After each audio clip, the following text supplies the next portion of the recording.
I'm Sam Rose, and you're tuning in to Commerce is Chaos, the podcast for consumer brand founders who know that building a business is messier than the highlight reel shows. Your supplier just missed their deadline, your top product is out of stock, and your competitor somehow launched the same thing at half the price. Sound familiar?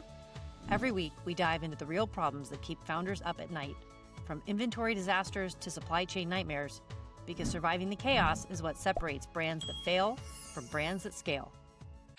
Okay, David, thanks for joining me. This is going to be such a fun conversation. I'll start with something that might be maybe a little bit controversial, which is that I am a mayo aficionado, and mayo is really polarizing. So I feel grateful and proud to disclose to you that I am a lover of mayo. And now, what will we make of love that? hearing that.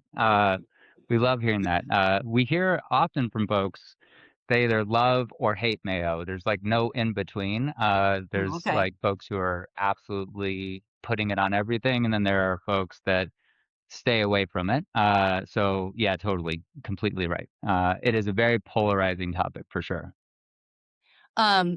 I have a question. Have you found that any people, because of the quality of your particular mayo and the delightful flavors and the pure ingredients involved, have been converted? Or is it like a genetic thing where you're born this way, like cilantro or tomatoes or something, where you're like, nope?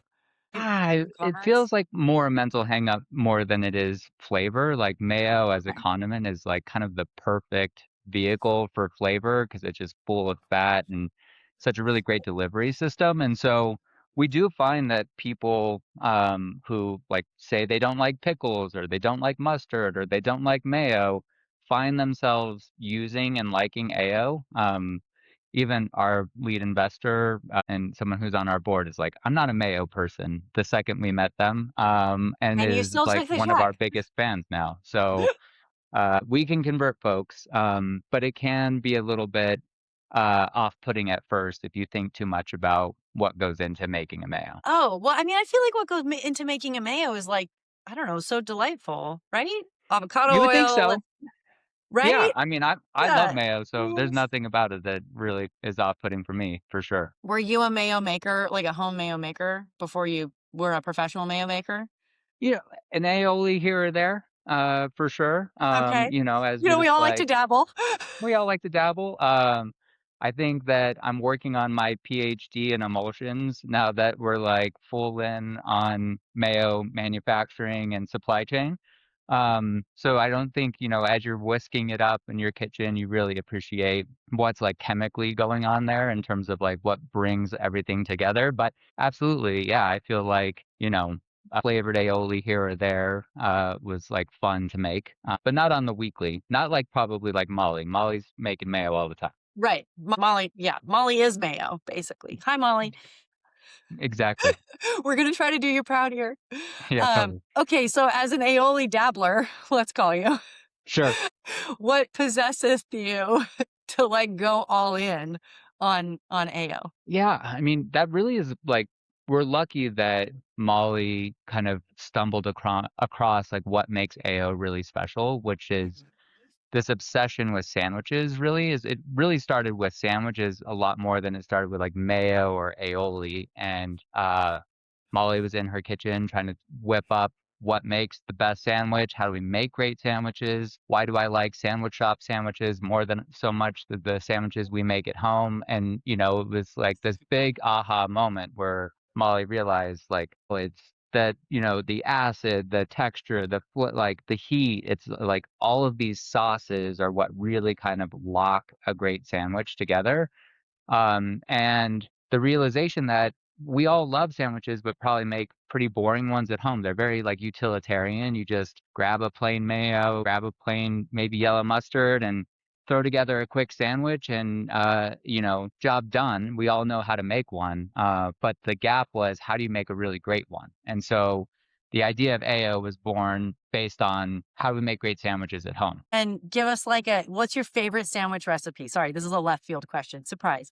Favorite I sandwich? like tuna salad. So I like just tuna salad in general, as a snack or with crackers or like on a great, rye bread. So tuna salad, my favorite, my go-to. And so, the dill pickle mayo that we have is like perfect for that. It's you grab dill pickle, you grab some canned tuna, and you're off to the races in like 3 minutes. So it's like a perfect sandwich for me because it's quick and easy to make and still very delicious. How about you? Tuna also polarizing. I mean, if Ah, you think you're just live to I'm create doubling down on controversy is what's polarizing. happening here. Totally. I love a tuna sandwich. I think because my grandma loves a tuna sandwich, and so my grandma's from Kentucky. I don't talk about a lot on this podcast, but I talk about her a lot in my life. She, grew up without shoes in like rural Kentucky, and so she's got this really cute diminutive accent. She loves a sandwich and she loves a dill pickle, and she's always Hmm. like, "Honey, I'd way rather have a dill pickle than an ice cream sandwich." And so she just instilled this love of. I'm pretty sure our family's at least partially German and has like a real affinity for like very sour things. Mm, So she's the sour vinegar, uh, pickle person, and she loves a tuna sandwich. For my part, I have a sandwich anchored in my childhood memory, mm. which my parents named after a friend of theirs, this guy whose last name was Bailey. So they called them Bailey sandwiches. And he would come and like, I don't know, I was a little kid, but I have these memories of him kind of like staying at our house for a few days at a time. And my mom would buy this huge loaf of like, I think it was called peasant bread. And it was like these just, Yeah, enormous slices, like bigger than my face as a child. yeah. And he would make these like 7-layer sandwiches with them. And we called them Baileys. And they were very, very well appointed with, that generation's best mayo. Which Totally. is certainly inferior to what you can buy from Ayo today. But a Bailey sandwich, which has like, layers and layers of mayo and turkey and lettuce and avocado and tomato and like just Oh yeah. piled, almost intolerably high. And that's my childhood sandwich. I love that. I think so many people have like a good food association, but we've found that like everybody has kind of like a great sandwich story like that, like a Bailey sandwich or something like that, where you can viscerally remember like, oh, the peasant loaf and the hearth bread and how Yeah. high it was stacked. And, I can just imagine kind of a warm Kentucky afternoon with a cold cut. Seems very nice. And like a great place to go. It seems like you're good at supply chain and marketing. I'm like really hungry now. Ah! We've done it. This podcast is over. We're Yeah, going to get totally. lunch. Definitely Um, definitely supply chain for sure. okay, let's talk about supply chain. Let's nerd out a little bit. How does one start in order to create the universe? um, how do you start a mayo company from scratch? Oh my gosh.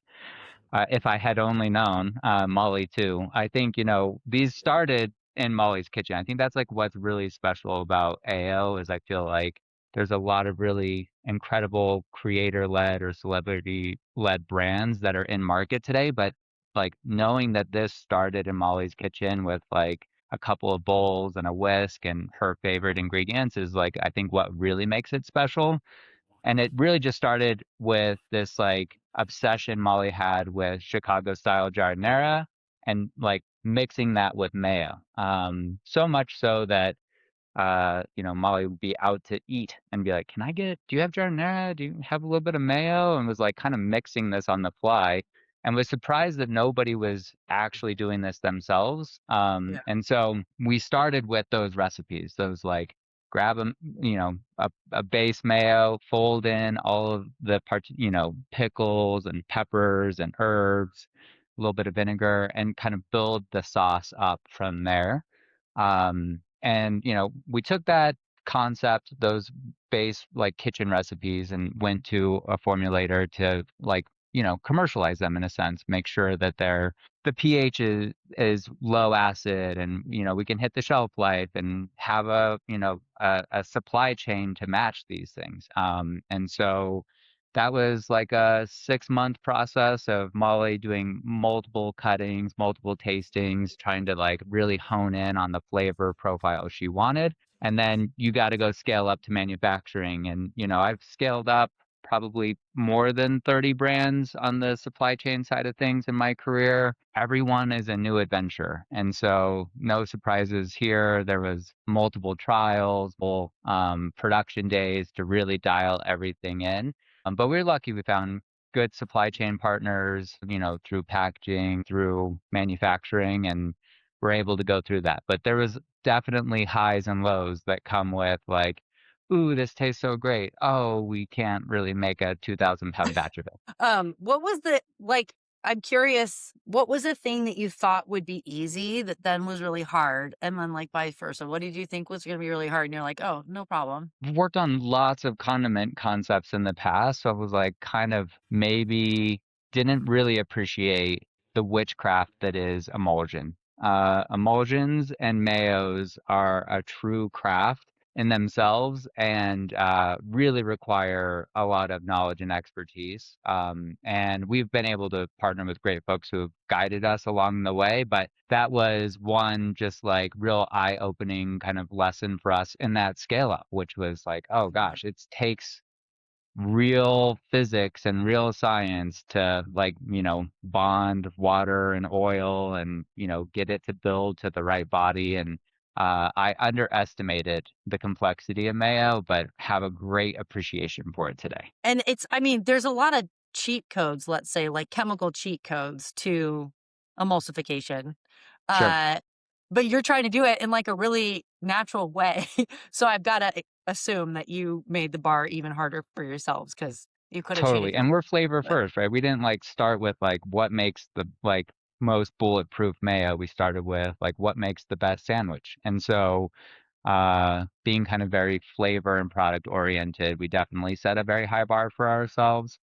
But there are artificial stabilizers or different things you can do with lecithins and other things to probably kind of, build that up. But we try to stay as clean and as close to the kitchen recipes Molly made as possible. That's like really important to us at Ayo. Yeah. I was looking at your ingredient list the other day, and uh, one of them includes gherkins, which I thought, I mean, which are, like often a thing on their own. But I think that's the first time that I've seen gherkin as an ingredient in another thing. And it made me really happy. And now I got to say Birkin on TV. So, I mean, Yes. gherkin Cornichons are a complex supply chain in themselves. in and of themselves. Yes, Um, there's not a lot of chopped cornichons that I'm aware of in the US. So we had to, these were parts of the supply chain that we had to stand up. We had to source cornichons and get them chopped to spec. And, a lot of love went into kind of finding each of those ingredients. Calabrian chili, cornichons, these are are all you like buying real main pre-chopped pillars. cornichons or are you chopping to spec? It We sounds are like chopping to spec. you relishing the relish. We are finding a whole cornichon and making it a relish. Absolutely. And Two how spec. many different, sorry, keep going. You were about to say N something interesting.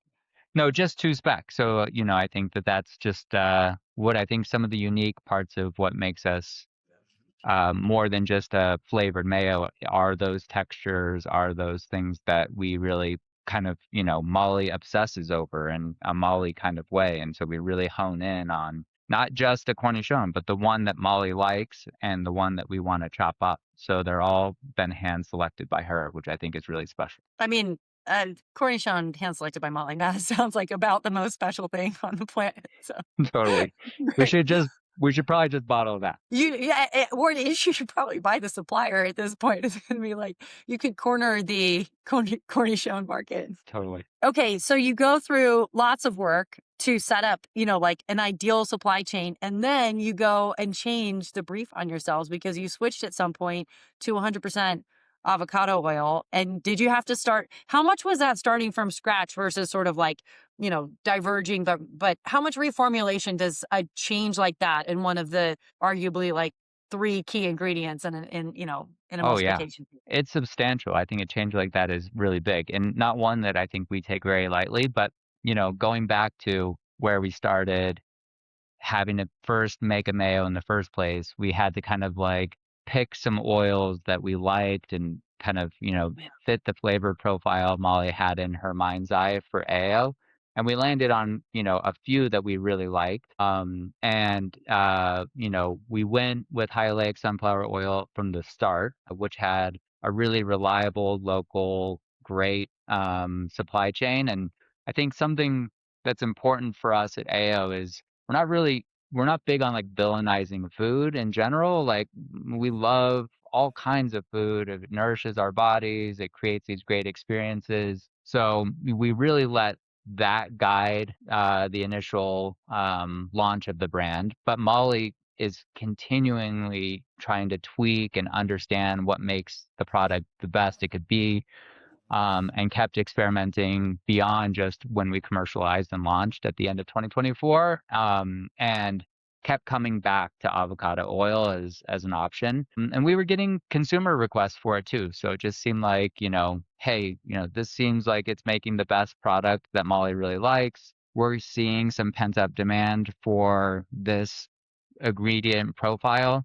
Let's make the switch because we're always kind of letting that best product, best sando sauce we can make guide our decisions. And how does setting up sort of like the co-man side of the supply chain interface with that, right? Like you've got the ingredients set, you've got a formula that at least at small scale works. You start looking for someone who's going to help you go from literally 0 to 1. I have Mhm. to assume that because of who you two are, it's easier to open doors. You're not only well known, but also well capitalized. But still, like a co-man's got to go from 0 to 1 with you. Was it Mm. hard to find someone that would work with you at your stage? Was it not hard because of who you are?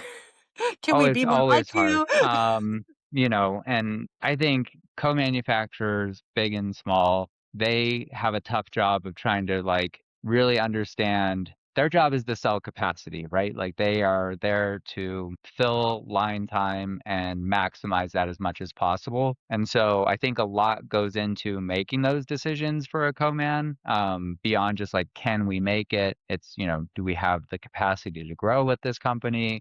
Will they be here in 2 or 3 years? There's so much that goes into that. And so I think knowing those those parts of the business that matter to them are an important part of like how you start those conversations beyond just like, hey, we have Molly, this is going to be great. That sounds good, 90 days before launch, but it's not until you actually make it and start selling it that you can really start to prove that out. But luckily, we've had some great manufacturing partners to help us kind of grow and scale. And it's not easy. And it's, a function of them finding what works for them and us finding what works for them too. I think one example of that is, minimum order quantities. They were very big for a brand of our size to be working with the co-man we were.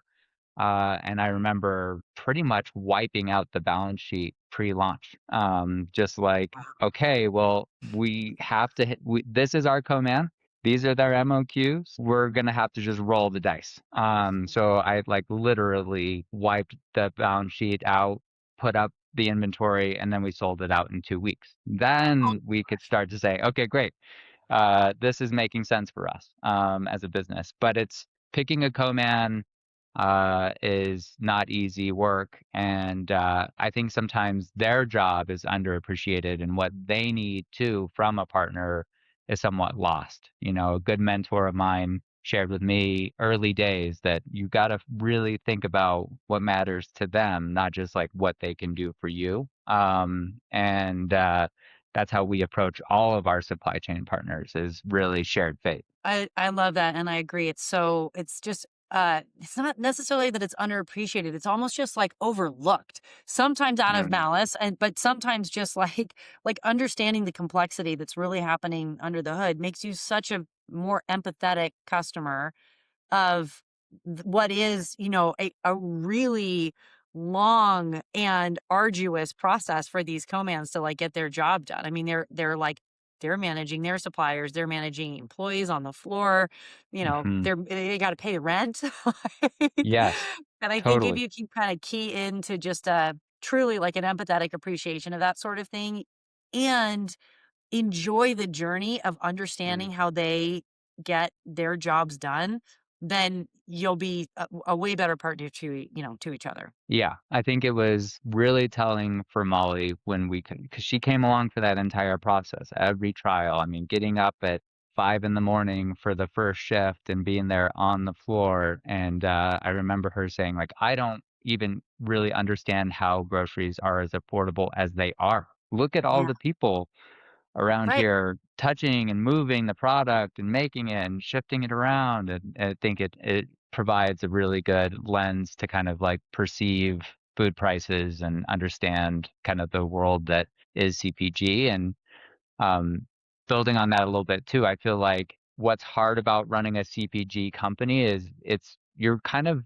mashing up multiple business models against your own to make it work, whether it's manufacturing, distribution, venture capital, banks. There's just so much that goes into it, and you have to find something within your own organization that works with each of those types of business models and get them thriving in a sense so your business can kind of succeed.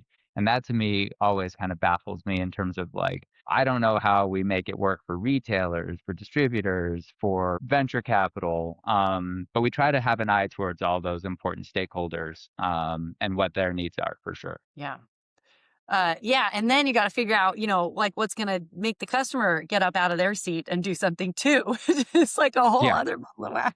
And all of that, I left the customer out. Yeah. The most important stakeholder. It's okay. I got it. Our powers combined. Totally. Let's talk about customers for a sec.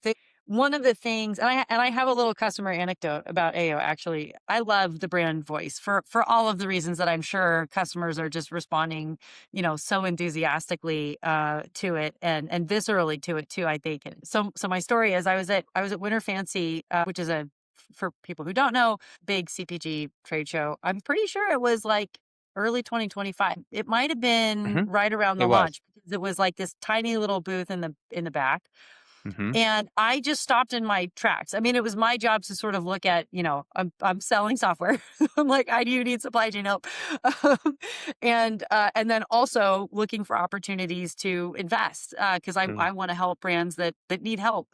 Hmm. And the AO booth and the two young folks who were working there, who I'm sure or probably hired, um, they were so friendly, and the product just stopped me in my Mm, tracks. The presentation, and it was a tiny booth, but I could tell from which is exactly what you want, from like just the shelf presentation 20 feet mm, away, that like it looked really cool and it was talking to me and it was new and different than everything else that I was seeing in that part of the trade show that year, that day.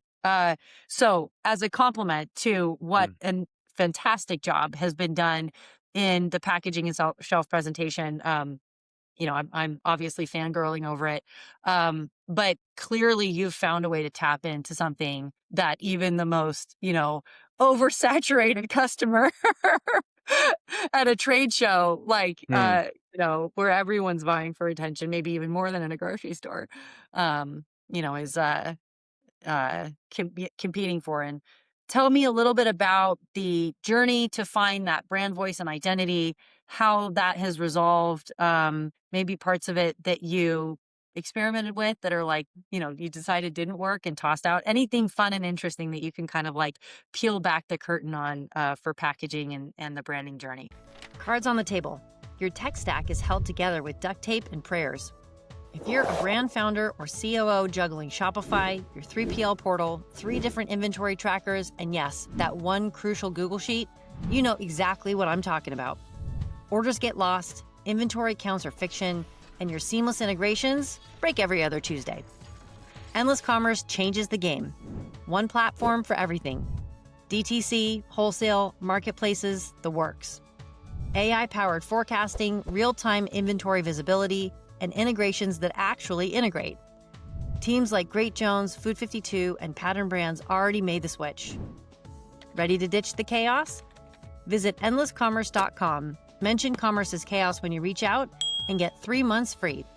Because your ops stack should be your competitive advantage, not your biggest headache. Yeah, I love that. And appreciate you kind of acknowledging kind of all the love and energy that was poured into thinking about the brand and having it actually kind of show up because, gosh, I think we found out about fancy food and Molly was a keynote speaker at that Winter Fancy, and I think we had like 14 days to pull the booth together. So it was a mad dash to kind of make sure we were ready. And a really great show. It was like the first time we really got to get a lot of feedback on the brand. Um, we have an unfair advantage as it comes to like brand and visuals because we have Molly. And so I think that's like where we complement each other so nicely. I'm like very in the weeds on cornichons and co-manufacturers and scale up and operations and finance. And then she counterbalances that with like the product and the brand. And you need that kind of synergistic co-founder relationship to be successful. I think like Yeah. bar none. You can't do it alone. You need to have some type of yin to your yang as a co-founder. And so with Molly, we were lucky. We found a really incredible creative agency in Brooklyn that were just big fans of Molly's work in general. And so it helped to know that the creative agency had an eye towards what made Molly's work really special. Molly Mm, had a seat at the table. And yeah. then I got to bring, close to 20 years of CPG experience to that conversation. So, all three of those things kind of came together in a way that I feel like did a really nice job of standing on its own, being AO and having enough of a nod to Molly in a way that like sounds easy to pull off, but it takes a lot of talent and kind of drive to bring home, you know? Yeah, because I think that I think that the fallback might just to be y using Molly too much almost. Mhm. Like, because I just saw the rad packaging and the cool colors and the flavors, and I, as a mayo aficionado, of course, was like, "Yes, I am interested." Um But I didn't realize until I, Mm, like, picked up a bottle and turned it to the backside, and then I was like then it all fell together, like, "Oh, of course it has its shit together." Like, there's, totally. like clearly there's horsepower here, but I so appreciate, the care and thoughtfulness with which you guys have approached, uh, creating a celebrity-backed brand without, like, Mm, overutilizing it almost or making it like a trope. It's just really well done. It lets the product be the product. And then clearly there's like thoughtful co-founders behind it mm. and a flavor powerhouse behind it. But it's not, you're buying great food at the end of the day, or at least that's what I was experiencing. I hope that's what you wanted. Oh my That's what I gosh, took it's so from great it. to hear you say that. But I think that that really truly is, we talked about sandwiches, but so much of CPG last 5, 10 years has been a lot about what food isn't versus what food Right. is. It's like the absence of things, right? And so when we thought about AO, we're really very focused on what food is, the product, the like letting it kind of shine for itself. And that was a big guiding light in terms of how we thought about the product, how we think about the brand. And I like to say like AO's Molly's best friend, not Right. necessarily Molly. And that's like really how we make brand choices. So it feels close and somewhat something that we could recognize, but also unique and can stand on its own as its own, brand and individuality. It's just a really well done, and congrats to the creative agency too. We'll have to put them Uh, in the show notes and send some more yes, people their way. absolutely. Um, how hard was it to get this brand onto a retail shelf? The pull to retail has been better than we expected. We Mm, launched online at the end of 2024 just to even kind of get a sense of market fit. Do people like the product? Are we telling the right story? And we were delighted by that. I mean, we've had like I think over 50,000 customers buy online, which is kind of a crazy number when you think about it. Of folks who are willing to buy mayo from a Shopify site. But the pull into retail was great. I mean, we launched with Whole Foods Market in the summer of 2025. They were our first real national retailer. Alongside that, we were able to work with like really great independent grocers in key markets. You know, Foxtrot was the first to put us on their shelves, little shoppy shops that pull from fare. And so we were able to kind of stand up a really nice kind of physical retail presence in like all the right places where we wanted to be at launch. And so far so good. I think, you know, as a CPG company, as you know, as a food and beverage company, retail grocery is kind of where the magic happens. And so it's a really important part of like being omni-channel and thinking about how we grow. So getting that first initial distribution and being able to build on that since then has been really great. Are there things that you thought would work really well or be received by the customer in a certain way where you kind of had to, you know, pivot on the fly as you went? That could, I'm asking very broadly. So it could be flavor profile, it could be you know, some part of the packaging formulation, clearly like ingredient formulations, you know, or ingredient mix is something that you guys chose to pivot on. Was there anything else where you're like, huh, I thought people would hate cornichons, but it turns out they Mm. love them. Whatever. Like You we're know, picking on cornichons today. we're really happy with like velocities and movement. That's all really great. But I think that we underappreciated how fast Molly and I go through mayo versus like maybe others. So like when we launched with like a 5 pack and we're like, great, that should last like what, 5 weeks? But 5 pounds of mayo, that lasts a little bit longer for folks. So that was kind of a little bit of a surprise. And last year when we were doing a Costco roadshow in Culver City, and there are a lot of folks who really take stock around how much mayo they currently have, which again just kind of like didn't really appreciate. But it would be like, have mayo already. I can't really add more mayo to the mix yet. And we're like, why not? The more mayo, the more merrier, right? Just like continue to layer that on. So that's been an interesting learning for us. And so we launched like a build your own, you know, on our website and a few other things to kind of like adjust to that need so folks can kind of choose their own adventure. But um yeah, but people go through it quickly, but some folks don't go through as much mayo as Molly. And we had to learn that, like any CPG brand. Fair. Fair. I feel like that's maybe the founder's dilemma is like your true obsession with the problem is the thing that brings you to the table about it in the first place and gives you this, you know, startup bug. But then you're like, Totally. wait, everybody should be as obsessed with this as I am, right? I go through like 2 Dill Pickle bottles a week. Oh, wow. How are we how's that lasting longer than that? It doesn't last that much longer than that, but folks aren't maybe going through 2 bottles a week yet. Fair. You're setting the bar for mayo consumption. Hmm. It's a Actually, high bar. you're sort of like making the average drift. That's totally Drifting toward David. completely right.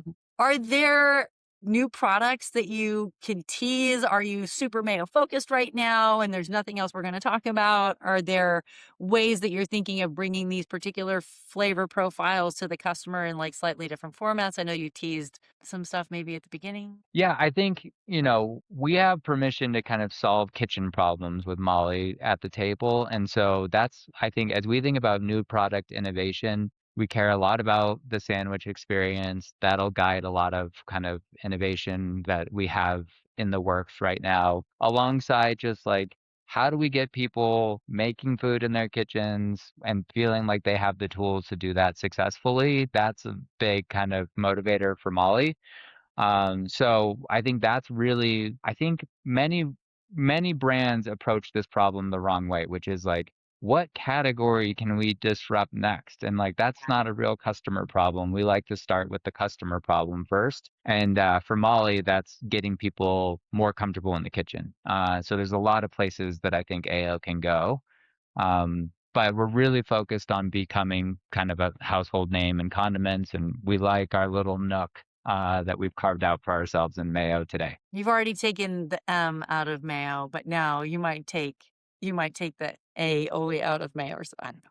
Yeah, right, Don't hire totally. We'll have me to for find marketing. another letter to drop. Another letter to drop.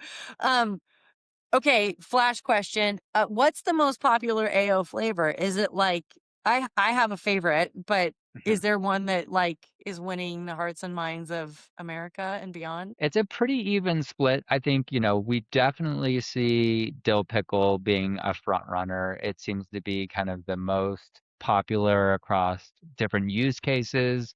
Because we started with sandwiches, but like I said, it's really great for like protein upgrades or bowls or other things. And so as a marinade, so we're finding folks are using it for a lot more than just sandwiches.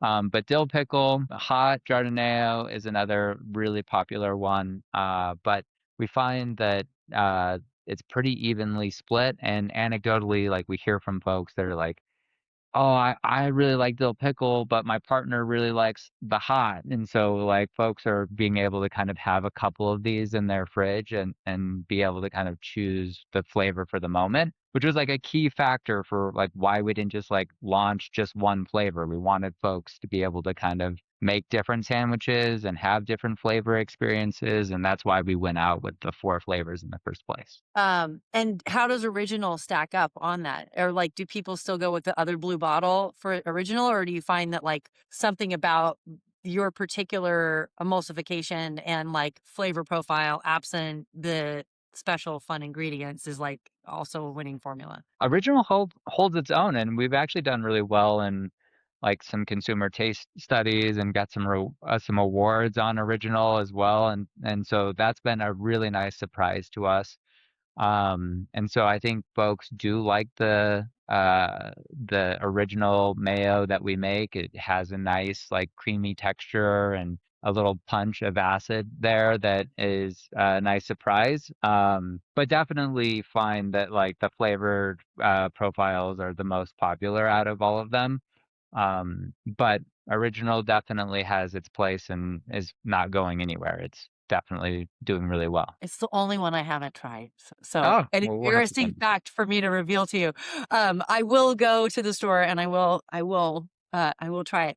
I, like apparently many others, had some plain mayo in my fridge already.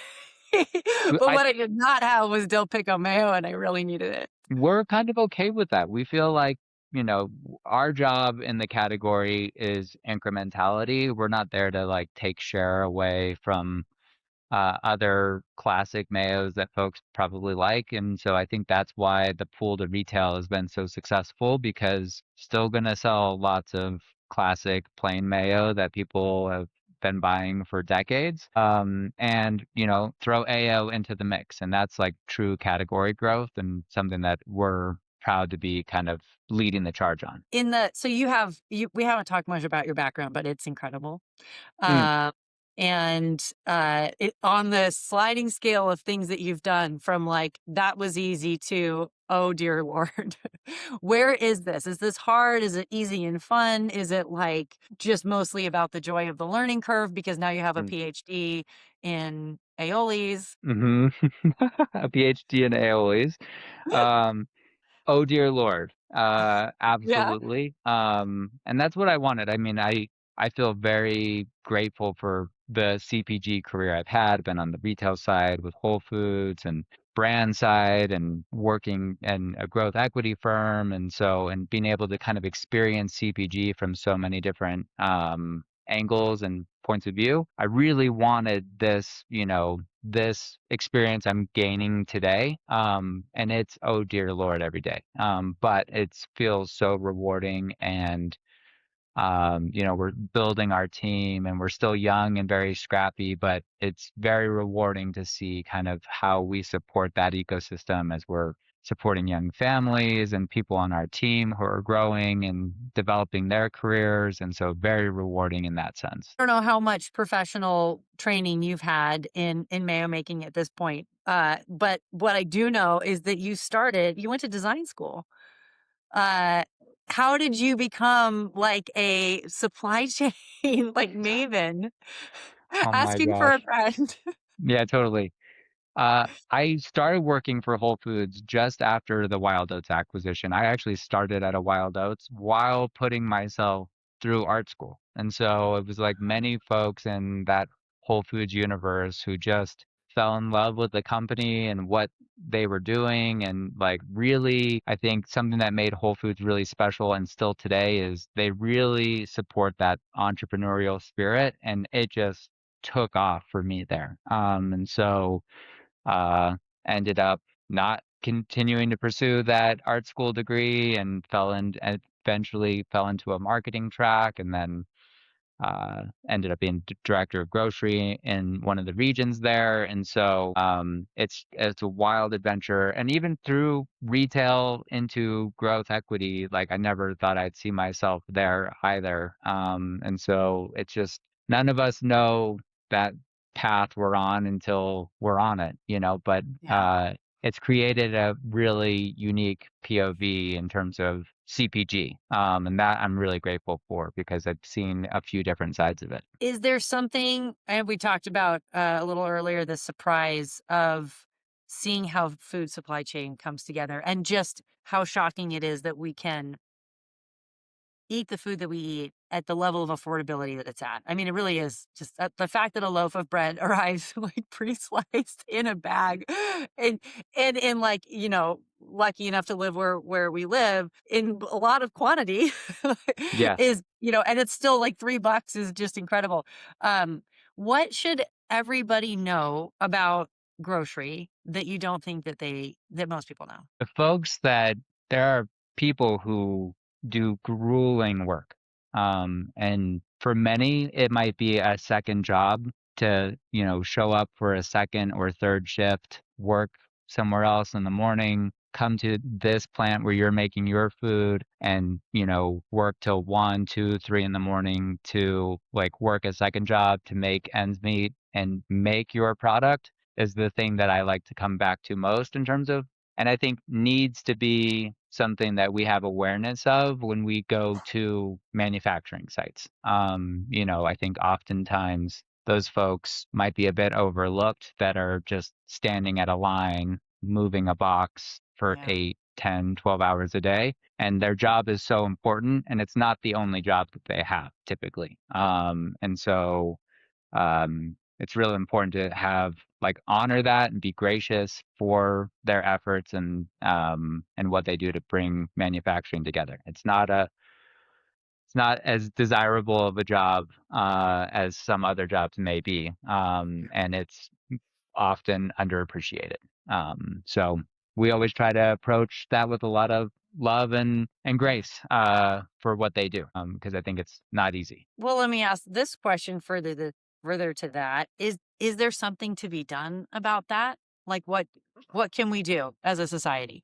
Oh my gosh. Yeah, I don't know. No. I think that's something we should all be working on and thinking about. And there's a lot that goes into that. But I think, first step is, appreciating and supporting the brands that mission align with your values. And trying to support local supply chains, local purveyors obviously are great places to start. Associate yourself with making food and where your food comes from. Those are good starting points for folks on the journey. There's much larger socioeconomic things that need to be factored Sure. into solving that problem on the whole, but we should all have an eye towards it for sure. Access, things of that nature are, I think, real important. Here's a question that's somewhat related to that, and maybe slightly less heavy. I'll acknowledge. Is there a way? Say I want to start a CPG company. How do I go meet a co-man? How do I get into this doorway for the first time so that I can see, as you're saying, the people that are working the floor and like how it all comes together? Is there, I don't know, like a particular type of co-man that'd be the first one who would be willing to like let you see under the hood, or how much do you have to have like a resolved product idea in order to like empathetically educate yourself with what is actually going on? And I say all of this kind of acknowledging that, so I manage a very different supply chain in like hard goods production across a Right. bunch of different categories, but maybe most obviously like silicone, cookware. And I got smart on it at first by like dumping silicone into like little molds in my kitchen, like you're saying, you know, and then Yes. I was watching YouTube videos and then I was like, I think I should probably go fly somewhere. And Mm, everything changed after that, you know, just mhm, everything. I had such a different experience, but it was not obvious like how to break into it. You know what I mean? Like that's part of my mission is just to make all of this stuff a little less mysterious and a little bit more like democratic and mm, open. Like go call a factory and ask if you can visit. Is it just as mm. easy as that with a co-man? Not always. And you know, I think that there are like trade shows where, you know, whether they're manufacturing equipment oriented or manufacturing oriented, that Mm. might be good places to start, or associations. You know, there are you know, dressing and condiment associations that you might be able to join that can create, or like even you mentioned fancy food. The Specialty Food Association is a great resource in terms of like understanding where to go next. And yeah, that like first conversation with a co-man can be pretty important in terms of like cementing your destiny with them. And I think the best advice I could give anyone would be to be mindful of time, understand what they need to be able to evaluate if you're a good fit or not. And so sometimes they want to develop with you and they have in-house R&D, and that's a product and service you can participate in, or they're here to just make your product and you kind of need to come ready to go. Your job is to understand pretty quickly which of those two paths am I on in that conversation. Because the folks that just want to make your product, they need a spec, they need manufacturing instructions, they need to just run and go, and aren't going to have a whole lot of time to slow down and educate. Whereas other folks may want to monetize that and maybe a service you might need, but it's much more an art than it is a science in terms of trying to figure out what your partners need and how you can be facilitate that for them, fill that capacity and help them succeed. You know, and at the end of the day, if you end up working with folks on the manufacturing side where you'd be willing to like go sit and eat the dinner that you cooked with them, like that's so much of it just comes down to that.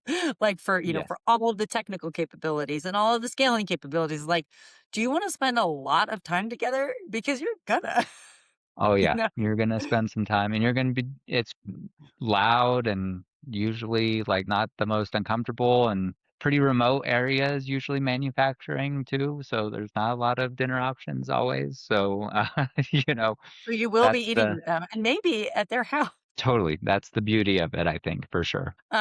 This has been so wonderful. I could talk to you all day. Last couple of questions. Any parting pieces of advice that you would want to share with potential founders, kind of, you know, kicking it with their own little idea and trying to figure out if they're going to make a leap? Find your counterbalance. You know, mine is Molly, and I was very lucky to meet and come across and get to know Molly and find someone who complements what I bring to the table so well. But I think one of the things that makes Ayo so powerful is just that like really nice polarity between what Molly brings to the table and what I can bring to the table, and where those things kind of overlap and create the best kind of tension for the company. And so if you're thinking about starting a business, and have somebody to go through that with, because that is an important part of just making the business tick, but also just like keeping your head up during the tough times. That would be the advice I'd give. Find your counterbalance. Awesome. Well, it sounds like you both are really fun to work with. So I'm super glad that you found each other and we all get to benefit from better sandwiches as a result. Thanks for building what you're building. It's a very fun brand to be a customer of. So I'm Oh my uh, gosh. Thanks for letting us just come and talk ops, supply chain, and brand. I think that's like a fun time for us too. So we're grateful you had us on. awesome. Appreciate it. Last little question. Where can listeners find Ayo? And also where can they find you if they want more of David? AO's nationwide. We're in Whole Foods, Target, Sprouts. So Costco here in the coming months as well. So that's where you Congrats. can find Ayo. And you can always find me on LinkedIn. That's probably the fastest and easiest way to connect. And love to meet early founders and try to support wherever I can. So definitely hit me up there. Awesome. Thanks, David. It's been great. Talk to you again Thank soon. you. All right. Bye. That was awesome. Yeah, thanks. Appreciate That you. was fun. Yeah. Yeah. Great fun. Where are you guys? Are you trade showing anytime soon? Or We you did what you came SproutsCon. to do? SproutsCon is coming up. Oh, That's fun, the yeah. next trade show we have, and then we'll probably do Expo West in the spring of next Yeah. year. And then we're kind of TBD on the rest. We like to trade show where we can, but also spreads resources pretty thin, so we try to find those pocketed opportunities throughout the year. Yeah. You gotta make it count, you know? Yeah, but I loved hearing your fancy food experience. I think that Oh, that's so that was great. great. I was on this little like investor panel with Andrea from Yeah, Snack Shot and yeah, and one other guy were on yeah, like a little investor panel. So we were not keynoting, but we were I walked the whole floor in a day because that's all I got there in the morning and left at night. It was wild. And man, it was a good show that year though. It was fun. yes, yeah. It's a great time. Yeah. All right. Well, I'll see you at Expo. I live near LA. So if you guys are at Expo, I'm sure I'll be there because it's just in my backyard and I have no excuse not to go. Yes. Um, How do I get your address? Because we can send you some fresh products so you can try the plain mayo. I do As need to a try as a no, mayo lover, you got to try at least the original. this is true. But well, what I always say is that friends pay full price. Like, so I am happy to just buy it, be a customer. Appreciate it. Very grateful. And but likewise, if you need some spatulas, for the mixing in your lab, which I Oh my assume gosh. you have. Yes. My my multiple labs. I have a lab in my laundry room that has like Okay. a microscope and a centrifuge. That's how into mayo we are these days. I mean, maybe the shaking of the laundry machine is enough. The very first mayo just could have been that, just like some lady with a little oil and an egg. Throwing it in there, letting it spin, Yeah. hit the spin cycle. So good. I remember when I was in spatula making land full time, and like I wanted our spatulas to be used out of silicone that could be autoclaved because I really just wanted the scientific community to like have some respect for me. And I was like, Yeah. if I can autoclave it and like I can put these things in labs, as much as I like cooking, I'm just like a big dork. So Oh my that gosh, was I my love that. How did you fall into spatulas in the first place? I just was solving my own problem and my own little obsession. I had my mom gave me this. I actually probably stole it from her when I went to college. This like Williams Sonoma spatula, and it came apart one day when I was mixing something thick. And I'm a little bit of a not a little bit. I'm a lot of a neat neck, and so I had dishwashed it because I just couldn't tolerate not dishwashing it. And so like the wooden handle was kind of bent, but then when it fell apart, I looked inside and I was like, holy smokes, like I've been dishwashing this thing. It's disgusting inside. And now it's been in my food. And Oh yeah. so that was the my hair on fire problem.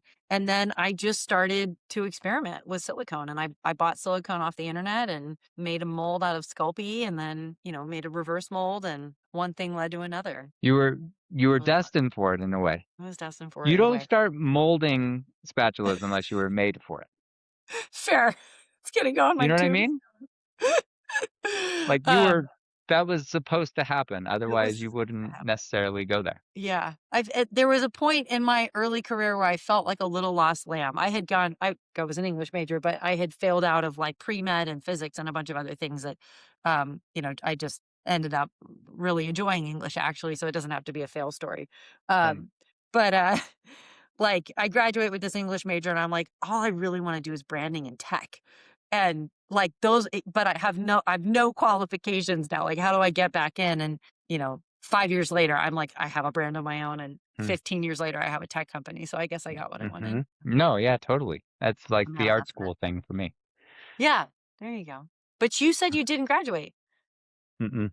You seem very erudite, though. I Very well uh spoken for I was doing a a little bit dropout. of schooling a couple years ago, but one day maybe I'll finish. We'll see. No, I think that the school of the world is, you're a professor now. You don't need to, you've graduated I beyond. love school though. That's like my problem. It's not that I don't Yeah. enjoy it. Right. We just have finite time in the day, you know? Hey, you have stuff to do. You have stuff to do. All right. This was cool, man. I'm excited to meet you in person at some point soon. And thanks again for sharing your time and expertise. I know there's a lot Yeah, of up and coming founders that are going to appreciate it. great. It was fun to be here. So, thanks so much. All right. Talk to you soon. Bye. Bye. Thanks for joining us for another episode of Commerce is Chaos. If you're listening, I have a feeling you know just how much good leaving a 5-star review can do for a team. Drop us a review on Apple Podcasts and subscribe to Commerce is Chaos wherever you get your podcasts.